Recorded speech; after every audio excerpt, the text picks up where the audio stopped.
पात साधके शरण्ये अंबिके गौरी नारायणी नमोस्तुते। दुर्गा माता की जय।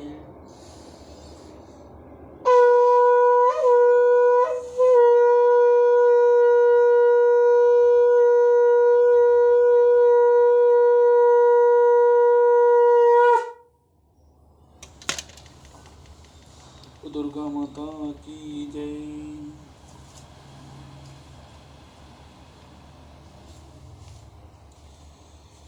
छठा दिन कात्यायनी माता की जय। चंद्र हंसो ज्वालहे करः शाईलवः रवः वहन कात्यायनी शुभम ददा देवी तदंत्र घातिनी। माँ दुर्गा के छठवें स्वरूप को कात्यायनी कहते हैं।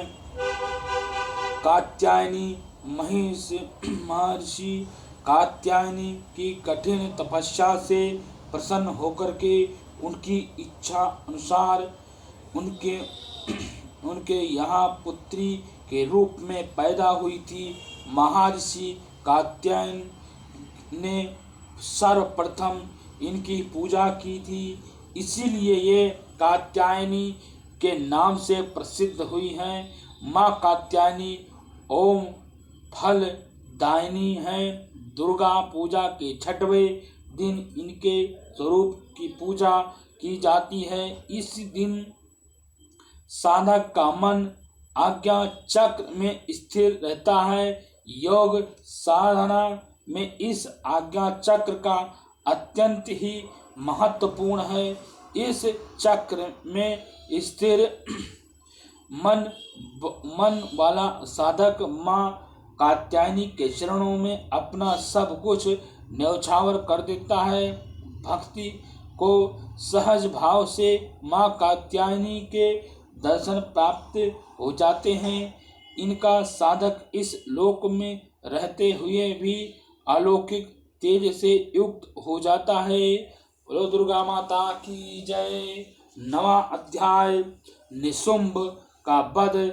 ओम राजा बोले, हे ऋषि श्रेष्ठ, आपने रक्त बीज के वध से संबंध रखने वाली देवी का चरित्र, आपने यह अनोखा महत्व मुझे बताया है। रक्त बीज की मृत्यु के बाद शुंभ निशुंभ दैत्यों ने क्या किया, यह आपसे जानना चाहते हैं। ऋषि बोले, रक्त बीज के मारे जाने पर शुंभ निशुंभ में क्रोध भर गया। दैत्यों के प्रधान सेना को लेकर के निशुंभ देवी से युद्ध करने आया। महापराक्रमी शुंभ भी सेना सहित चंडिका देवी को मारने के लिए आगे बढ़ा। शुंभ और निशुंभ का देवी से घोर युद्ध हुआ। दोनों भाई शुंभ और निशुंभ देवी पर इस प्रकार बाणों को छोड़ने लगे मानो मेघ वर्षा कर रहे हैं। देवी ने असुरों द्वारा छोड़े गए बाणों को अपने बाणों से काट डाले और अपने अस्त्र शस्त्रों की वर्षा से उनके छोटे छोटे पहुंचा दिए। निशुंभ ने तेज धार वाले तलवार और चमकती ढाल लेकर के देवी के वाहन सिंह के मस्तक पर वार किया। इस पर देवी ने चोपड़ा नामक बाण से निशुंभ की तलवार काट डाली और उनकी ढाल को भी काट दिया और 8 चंद्र जिसमें 8 चंद्रमा जड़े हुए थे टुकड़े टुकड़े कर डाले। ढाल और तलवार के कट जाने पर निशुंभ ने शक्ति का प्रहार किया, जिसके देवी ने अपने चक्र से 2 टुकड़े कर दिए। निशुंभ मारे क्रोध के जल भून गया और देवी पर शूल से वार कर दिया, परंतु देवी ने अपने मुक्के से शूल को चूर चूर कर डाले। इसके बाद देवी पर उसने गदा से प्रहार किया। देवी ने त्रिशूल से गदा को काट दिए। अब वह फरसा लेकर के देवी की ओर लपका। देवी ने अपने तीखे बाणों से उसे घायल कर दिया। अपने भयानक पराक्रमी भाई निशुंभ से घायल हो जाने पर शुंभ क्रोध में भर करके देवी अंबिका को मारने के लिए दौड़ा। शुंभ रथ पर बैठा ही था, उसके 8 भुजाएं थी, उसमें भयंकर शास्त्र शोभयान थे और वह अपनी भुजाओं से सारे आकाश को ढक रखा था, शोभयान हो रहा था। देवी ने शुंभ को देखा, शंखनाद किया तथा आदि दुसहन धनुष की प्रचंडा का शब्द किया और अपने घंटे के शब्द से चारों दिशाओं को भर दिया, जिससे आवाज से असुर सेना का तेज नष्ट हो गया। देवी के सिंह ने अपने दहाड़ से जिसे सुने वह बड़े बड़े बलवानों का मद चूर चूर हो गया था। आकाश, पृथ्वी और 10 दिशाओं में पूरित कर दिया और इसके बाद आकाश में उछल करके वह काली अपने दांतों और हाथों से जमीन पर थप्पड़ पटका और उससे ऐसा करने से ऐसा शब्द उत्पन्न हुआ कि पहले के शब्द सब शांत हो गए। शिवदूती ने असुरों के भय उत्पन्न करने के लिए अट्टहास किया, जिससे सुनकर के सब राक्षस घबरा उठे और शुंभ क्रोध में भर गया। देवी अंबिका ने शुंभ से कहा, अरे दुष्ट, खड़ा रहे। इस प्रकार आकाश से सभी देवता जय हो बोल उठे और शुंभ ने वहां आकर के ज्वालाओं से युक्त एक भयंकर शक्ति छोड़ी, जिससे देवी ने अपने महोल्य का नामक शक्ति से काट दिया। इस पर शुंभ ने सिंहनाद किया और जिससे तीनों लोकों गूंज उठे और सिंहनाद का इतना घोर शब्दयान हुआ कि उससे पहले नंद को दबा दिया। शुंभ और द्वारा चलाए गए बाणों को देवी द्वारा चलाए गए बाणों को शुंभ ने काट दिए। क्रोध में भर करके देवी चंडिका ने शुंभ पर त्रिशूल चलाए और त्रिशूल से जिससे मूर्छित होकर के वह पृथ्वी पर गिर पड़ा। जब मूर्छित दूर हुई तो वह हाथ में धनुष लेकर के देवी अंबिका, देवी काली तथा सिंह को घायल करने लगा। इसके बाद वह शुंभ ने 10,000 भुजाओं धारण करके चक्रादि आयुधों से देवी को अचकित कर दिया और दुर्गा में विपत्तियों का विनाश करने वाली दुर्गा ने क्रोध में भर करके उस पर चक्रों तथा बाणों को अपने चक्र तथा बाणों से काट डाले। असुर सेना से घायल हुए निशुंभ बड़े ही तेजी से गदा लेकर के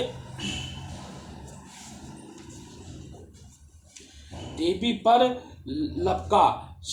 निशुंभ के आते ही देवी की तीक्ष्ण धार वाले खड्ग से उसकी गदा को काट डाली। अब निशुंभ ने त्रिशूल लेकर के आक्रमण किया तो देवी दुर्गा ने वेग से अपने त्रिशूल से निशुंभ का वक्ष स्थल छेद कर डाला। शूल से विधिवर्ण हो जाने पर निशुंभ की छाती से एक दूसरा महाबली और पराक्रमी पुरुष खड़ा हो गया। खड़ा कहता है, कहा हुआ निकला और उसको देख करके देवी ने बड़े जोर से ठाका लगाए। अभी वह निकलने भी नहीं पाया था और वह देवी ने उसका सिर काट दिया। इसके सिर कटने से वह पृथ्वी पर गिर पड़ा। इसके बाद सिंह दहाड़ करके असुरों का भक्षण करने लगा। काली और शिवदूती भी राक्षसों का रक्त पीने लगी।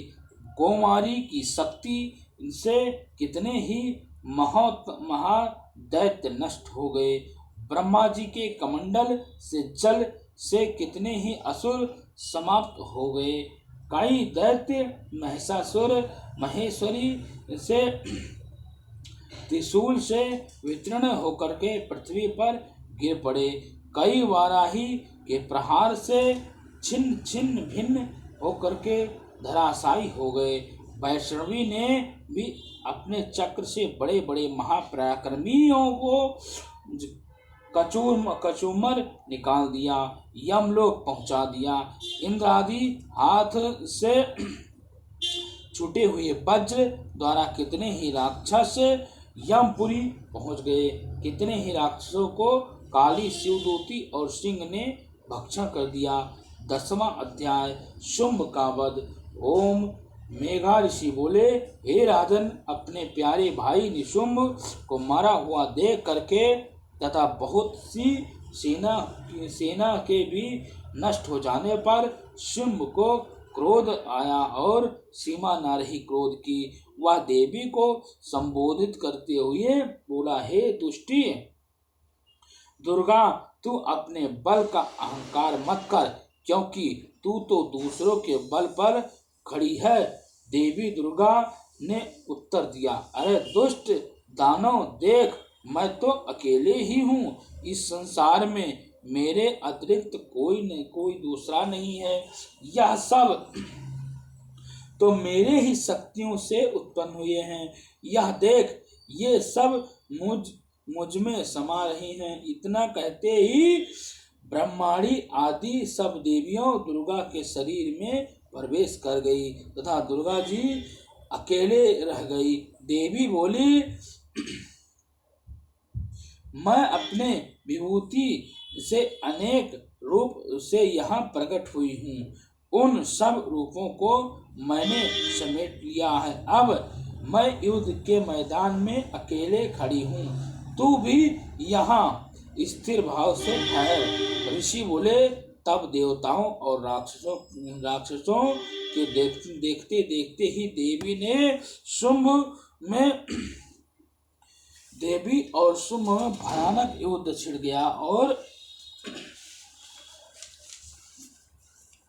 गया। देवी दुर्गा ने सैकड़ों अस्त्र शस्त्र का प्रयोग किया। शुंभ ने भी भयंकर अस्त्र शस्त्र का उन माता के ऊपर भयानक युद्ध से तीनों लोगों कांपयान हो गया। देवी द्वारा छोड़े गए अस्त्र शस्त्रों शुंभ ने अपने अस्त्र शस्त्रों से काट दिए। इस प्रकार शुंभ द्वारा चलाए गए अस्त्रों को देवी ने अपने भयंकर हुंकार से ही भस्म कर दिए। दैत्यराज शुंभ के सैकड़ों बाण एक साथ चला करके देवी को ढक दिया, तो देवी ने अपने बाणों से शुंभ का धनुष भी काट दिया। धनुष के कट जाने पर शुंभ के ने शक्ति का प्रयोग किया। देवी ने अपने उसे भी निस्तेज कर दिया और दैत्यराज शुंभ अपने तलवार लेकर के देवी की ओर लपका, परंतु वह देवी अपने उसकी तलवार का ढाल दोनों ही दो टुकड़ों में काट दिया। दैत्यराज का युद्ध में घोड़ा मारा गया, रथ टूट गया और सारथी भी मारा गया।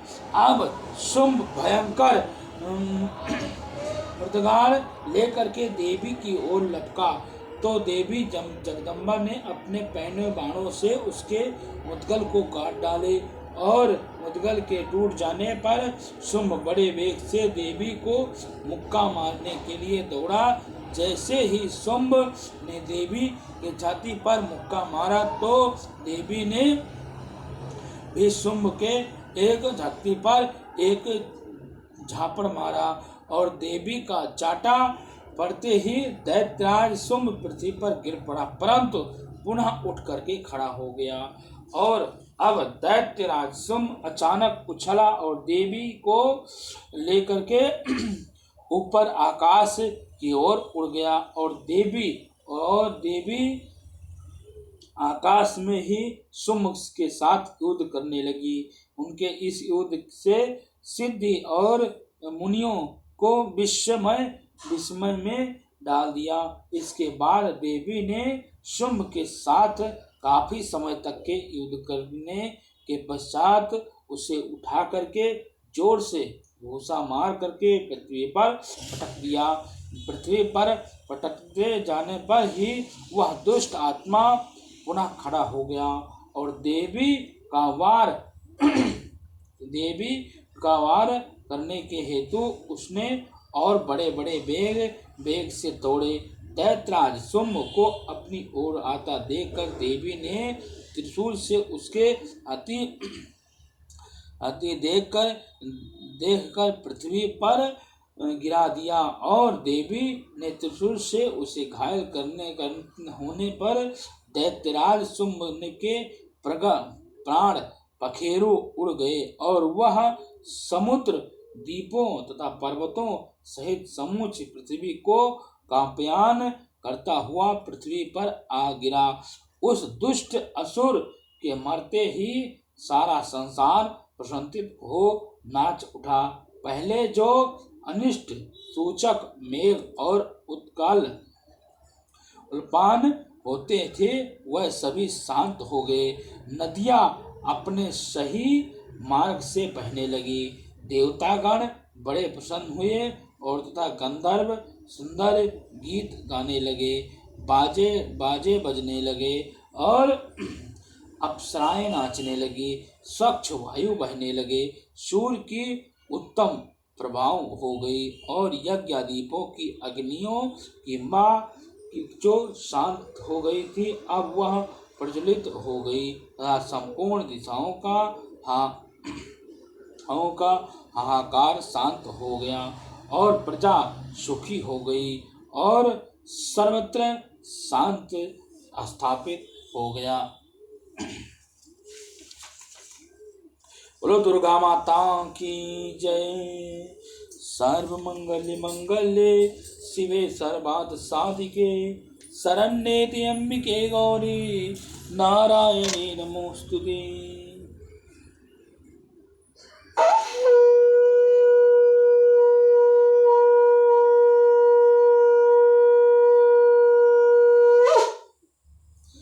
दुर्गा माता की जय।